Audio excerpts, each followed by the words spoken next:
Teman-teman, ada berita yang tidak menyenangkan atau tidak sedap didengar oleh rakyat-rakyat kecil seperti kita.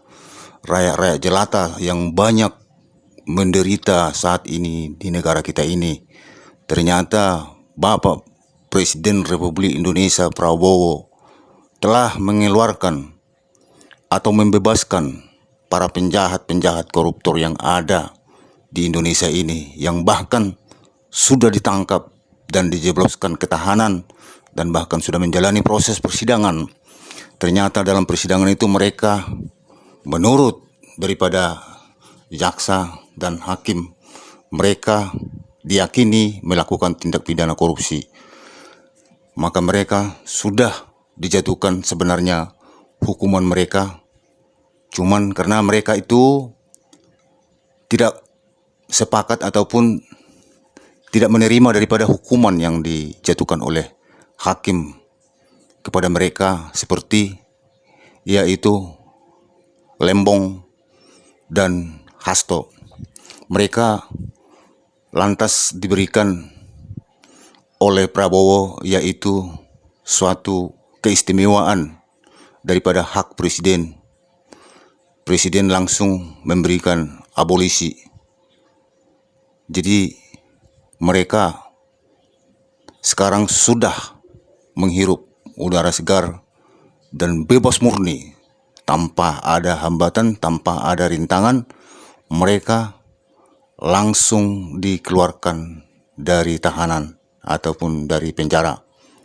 Jadi teman-teman, berita ini sebenarnya sangat menyedihkan kepada kita rakyat kecil ya. Kenapa begitu? Orang-orang yang melakukan korupsi besar-besaran di negara ini ternyata begitu enak dan begitu gampangnya dan bebas, hanya dengan sebuah perintah istimewa daripada presiden yang mengatakan bahwa mereka akan dibebaskan karena mereka tidak bersalah, begitu kira-kira. Apa enggak miris itu sebenarnya kalau kita bandingkan kepada rakyat kecil yang begitu sadis dan menyakitkan, nenek-nenek yang mengambil daripada kayu bakar saja dihukum 8 bulan, yang mengambil daripada ubi kayu saja dipenjara 2 tahun, dan nyolong sendal jepit saja dipenjara 1 tahun. Jadi bagaimana teman-teman? Inilah negara kita ini sekarang. Negara kita ini sudah semakin hari semakin tidak benar dan tidak betul ini arahnya kemana ini. Yang seperti ini presiden berkuar-kuar setiap hari. Berkuar-kuar pada saat dia pidato di podium. Begitu pidatonya itu menggelegar seolah-olah dia benar dan tegas dan pemberani. Ternyata ini buktinya. Ternyata presiden ini hanya di depan orang banyak saja dia berkuar-kuar supaya dia dibilang hebat, supaya dibilang dia berani untuk memberantas daripada koruptor. Kalau dia ngomong di depan, kalau ngomong dia berpidato, saya tidak takut sampai ke Antartika pun, siapapun Anda akan saya kejar, Anda yang mengkorupsi uang negara. Kan kira-kira begitu dia punya pidato itu. Jadi ternyata omongan dia itu, pidato dia itu sudah tidak berguna dan sama saja itu sudah menjadi lumpur. Ibaratnya itu bohong-bohongan aja ternyata selama ini dia mengatakan itu. Ya buktinya saat ini dia membebaskan para koruptor dengan alasan ini 17 Agustus hari kemerdekaan supaya kita menjaga daripada persatuan dan kesatuan Republik Indonesia. Nah, kenapa jadi koruptor seperti ini yang dibebaskan? Bebaskanlah yang artinya yang ringan-ringan hukumannya itu, yang seharusnya dia tidak akan dipenjarakan begitu lama dipenjarakan, yang hanya dia bersalah sedikit saja dipenjarakan. Kenapa itu yang nggak dibebaskan? Kenapa yang koruptor begini? Kenapa harus yang orang-orang yang sudah misalnya membuat rakyat ini menderita. Mereka mengambil, mereka mencuri, merampok daripada uang negara selama ini. Ini yang justru dibebaskan oleh Presiden. Ini bagaimana nih Bapak Presiden? Jadi Bapak Presiden mengatakan supaya menjaga persatuan dan kesatuan. Justru ini yang membuat Bapak tidak sadari, membuat tidak bersatu. Coba kita lihat. 50 berapa? 58, 56% daripada yang memilih Bapak itu sekarang sudah membenci Bapak sekarang. Lihat aja di saluran-saluran media sosial. Bapak dihujat habis-habisan itu. Bapak tidak sadar. Jadi bagaimana Bapak bisa memberikan statement untuk mempersatukan, memberikan bahwa bahasa Bapak itu seolah-olah Bapak itu ingin mempersatukan? Nonsen itu Bapak itu mempersatukan, Mas. Itu baru-baru ini lagi banyak itu persekusi. Kenapa Bapak enggak ada ngomong apapun? Kenapa Bapak hanya diam saja? Itu intoleransi itu. Intoleransi di mana-mana ada di negara kita ini. Terjadi persekusi, pembubaran apa semua ada, banyak di situ. Tapi Bapak diam saja. Kalau Bapak memang benar-benar untuk mempersatukan ini, itu dulu selesaikan. Jadi Bapak itu hanya ngomong-ngomong lah, betul-betul ngomong-ngomong betul-betul. Tidak ada apanya, pangkal ujungnya tidak ada. Hanya supaya dibilang orang aja gagah Bapak itu, hebat seorang militer begitu. Sebenarnya nggak ada fungsinya Bapak seorang militer kalau seperti ini.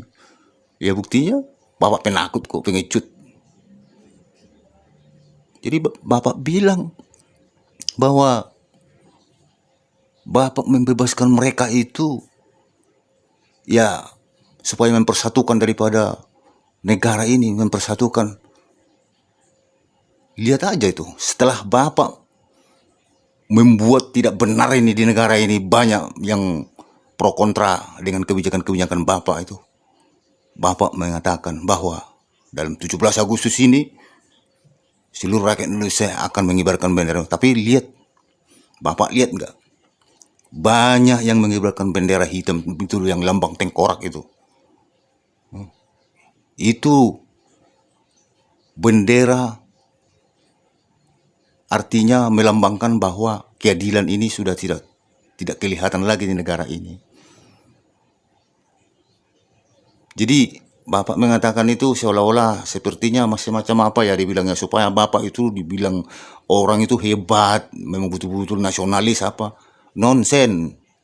Persekusi banyak di sini, intoleran negara ini, tapi Bapak diam aja. Itu saja dulu Bapak urusin dulu. Ini orang koruptor raksasa begini. Ini sudah, apapun orang buta pun, orang goblok pun mengatakan ini bahwa ini sudah berbau politik ini. Sudah kong kali kong ini dengan politik ini. Tak usah kita mengatakan bahwa ini benar-benar dibebas. Tapi ini harus kita paham bahwa ini ada hubungannya dengan barter-barter politik begitu ya. Artinya kalau setidak-tidaknya Pak Prabowo ini ketakutan, takut dia bahwa jangan sampai diganggu daripada PD Perjuangan, dia punya program begitu. Jadi apapun dikorbankan dia lah untuk PD Perjuangan. Dikorbankan dia lah daripada perasaan masyarakat. Biarlah perasaan masyarakat korban, yang penting daripada program saya nanti selalu diganggu ataupun diserang daripada partai PD Perjuangan. Kira-kira begitu ini apanya ini. Sebenarnya ini gampang saja. Kalau memang betul-betul dari awal aja Bapak berpikir. Kalau memang betul-betul Bapak berpikir ya. Tapi saya rasa Bapak nggak berpikir. Kenapa harus menghabiskan uang negara untuk menangkapi orang ini? Kenapa habisin uang anggaran negara untuk menangkapi orang ini, mengadili orang ini, masukkan ke penjara, kasih makan orang ini di penjara? Kalau memang betul-betul dari awal aja Bapak bebaskan. Kalau betul-betul. Jadi negara ini sudah tidak benar Pak.